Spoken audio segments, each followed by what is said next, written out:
आणि मनोज जरांगे यांनी उपोषण स्थगित केलेलं आहे। या संपूर्ण घटनेकडे आणि या अंतरवली सराटीमध्ये आपलं लक्ष असणाराचे वळूया सुपरफास्ट 50 बातम्यांकडे।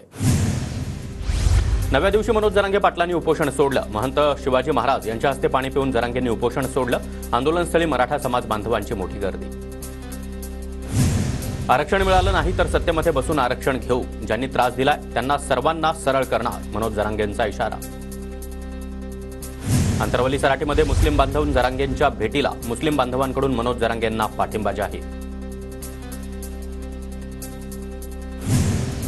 हिंगोलीच्या कळमनुरीमधील डोंगरगाव पूल इथं मनोज जरांगे यांच्या समर्थनार्थ मराठा आंदोलकांकडून जलसमाधी आंदोलन। मराठा समाजाला ओबीसी मधून आरक्षण देण्याची आंदोलकांची मागणी। धाराशिवच्या परंड्यातील बार्शी फाट्यावर मनोज जरांगे यांच्या समर्थनार्थ रास्ता रोको आंदोलन। आंदोलनावेळी आंदोलकांकडून एक मराठा लाख मराठा अशा घोषणा। वडीगोद्रीमध्ये ओबीसी उपोषणकर्ते लक्ष्मण हाके आणि नवनाथ वाघमारे यांचं आमरण उपोषण। उपोषणाचा आजचा 7वा दिवस। वडीगोद्रीमध्ये चोख पोलीस बंदोबस्त। जालन्यातील वडीगोद्री इथं ओबीसी आंदोलकांचा रास्ता रोको। वडीगोद्रीमध्ये मराठा ओबीसी आंदोलक आमने सामने। 16 दिवस उपोषण केलेल्या धनगर बांधवांनी आज श्री विठ्ठलाचं दर्शन घेतलं। सरकारनं खिल्लारी कुटुंबाचं जात प्रमाणपत्र रद्द न केल्यास आक्रमक आंदोलनाचा इशारा। धुळ्यामध्ये जिल्हा काँग्रेस भवनामध्ये बैठकीदरम्यान माजी आमदार DS अहिरे आणि कार्यकर्त्यांमध्ये वाद। काँग्रेसचे राष्ट्रीय सचिव काजी मोहम्मद निजामुद्दीन यांची मध्यस्थी। सोलापूरच्या माढ्यामध्ये प्रांत कार्यालयासमोर स्वाभिमानी शेतकरी संघटनेचं घंटानाद आंदोलन। माढ्यातील तहसीलदाराची विभागीय चौकशी करून तातडीनं बदली करण्याची मागणी। अहमदनगरच्या जिल्हाधिकारी कार्यालयावर शिक्षक संघटनेच्या वतीनं मोर्चा। विविध मुद्द्यांवरून आज राज्यभरातील शिक्षक रजेवर। सोलापूरमध्ये कोतवाल संघटनेचं धरणं आंदोलन। कोतवालांना चतुर्थ श्रेणीचा दर्जा आणि इतर प्रलंबित मागण्यांच्या पूर्ततेसाठी धरणं आंदोलन। परभणी जिल्ह्यामध्ये कोतवाल संघटनेचं कामबंद आंदोलन। चतुर्थ श्रेणी दर्जा आणि इतर प्रलंबित मागण्यांसाठी संघटनेचं आंदोलन। हिंगोलीमध्ये आमदार संतोष बांगर यांच्याकडून महिलांना पैसे वाटप केल्याचा ठाकरे गटाचा आरोप। व्हिडिओ समोर आणत ठाकरे गटाकडून जिल्हाधिकाऱ्यांकडे तक्रार। नालासोपाऱ्यामध्ये गुंगीचं औषध देऊन 22 वर्षीय तरुणीवर अत्याचार केल्याचा आरोप। भाजप नेता संजू श्रीवास्तवसह तिघांवर गुन्हा दाखल। आचोळा पोलीस ठाण्यामध्ये गुन्हा नोंद।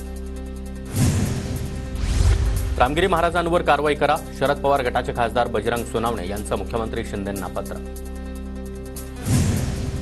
धाराशिवच्या परंड्यातील वाटेफळमधील रस्त्यावर चिखल झाल्यानं प्रवाशांचे मोठे हाल। दुरुस्तीचं काम अर्धवट असल्यानं रस्त्यावर चिखलाचं साम्राज्य। पुण्याच्या भोर तालुक्यातील संगमनेर माळवाडी ग्रामपंचायतीच्या 9 पैकी 5 सदस्यांचा राजीनामा। सरपंच आणि उपसरपंच यांना विचारत न घेता कारभार करत असल्याचा सदस्यांचा आरोप। वर्ध्यामध्ये घरकुलासह विविध मागण्यांसाठी तुळजापूर आणि खापरीतील नागरिकांचं आंदोलन।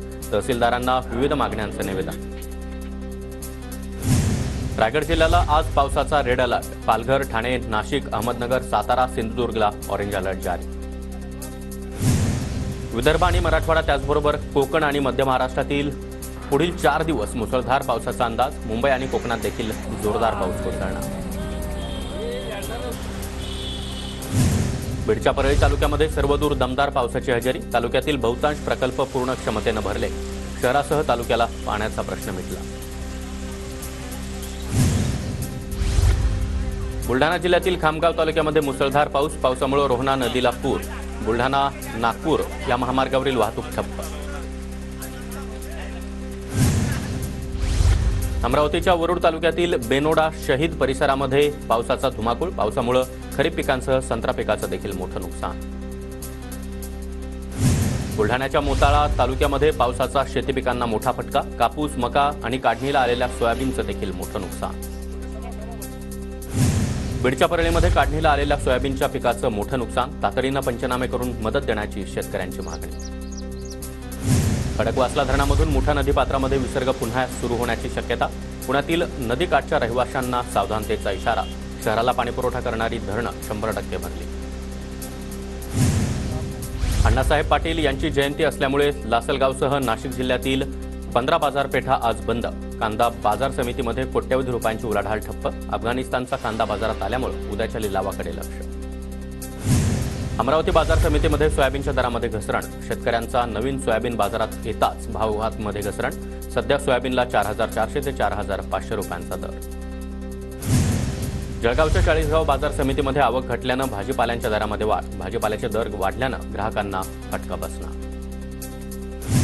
नवी मुंबईच्या एपीएमसी मार्केटमधील कांदा महागला. घाऊक बाजारातील कांद्याचे दर प्रति किलो 50 रुपयांवर. पावसामुळे कांद्याचे आवक घटल्यानं दरात वाढ. गोंदियामध्ये बारदाण्याअभावी भरडाईसाठी धानाची उचल थांबली. 22 लाख बारदाण्याची मागणी केली. शेतकऱ्यांची चिंता वाढली. अकोल्यामध्ये लाडकी बहीण योजनेचा लाभ घेण्यासाठी 6 तरुणांनी अर्ज भरले. तरुणांनी नारी शक्ती दूत ॲपवर योजनेचा अर्ज भरला. बालकल्याण विभाग आणि पालिका अधिकाऱ्यांच्या तपासणीमध्ये प्रकार उघडकीस.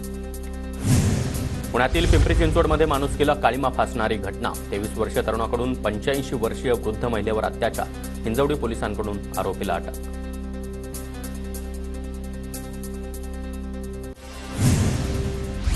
धाराशिवमधील कसबे तडवळेमधील जिल्हा परिषदेच्या शाळेमध्ये पाणी शिरल्यानं प्रयोगशाळेचं मोठं नुकसान. शाळेची दुरवस्था झाल्यानं विद्यार्थ्यांवर पावसाच्या पाण्यात शिक्षण घेण्याची वेळ.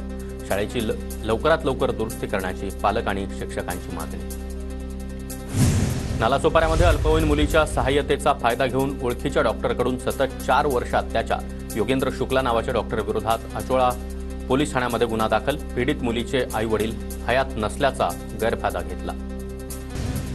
नाशिक येवल्यातील कोमटगावमधील नवरात्र उत्सवाची तयारी अंतिम टप्प्यात. 3 ऑक्टोबर रोजी मंदिरामध्ये घटस्थापना होणार. परभणी जिल्ह्यामध्ये गौरी गणपतीनंतर नवरात्रीची लगबग सुरू. दुर्गादेवीच्या मूर्ती तयार करण्याचं काम अंतिम टप्प्यात. राज्यातील तीर्थक्षेत्र विकासाच्या 305 कोटी 63 लाख रुपयांच्या आराखड्याला मंजुरी. पंढरपुरातील दर्शन मंडप रांग सुविधेसाठी 129 कोटी रुपयांच्या कामांचा समावेश. नागपूर जिल्ह्यातील कोराडीच्या 2190 मेगावॅट विस्तारित वीज प्रकल्पाला मंजुरी. कोराडीमध्ये आता नवीन 660 मेगावॅट 2 थर्मल पॉवर युनिट होणार. केंद्रीय वन आणि पर्यावरण विभागानं मान्यता दिली.